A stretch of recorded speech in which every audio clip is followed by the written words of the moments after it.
Hello everyone, this is my second video and I am going to tell the plans for my trip.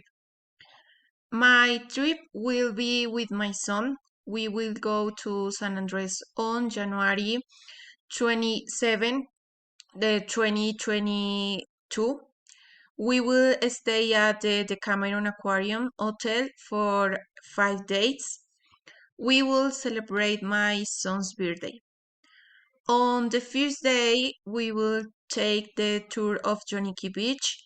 There we will explore the colorful fish, stingrays, urchins, corals, and strange ship, mangroves, and possibly starfish.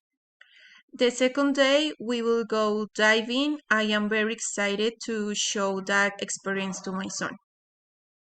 The third day, we are going to swim with stingrays. It is a 40-minute tour of a key surrounded by a coral reef.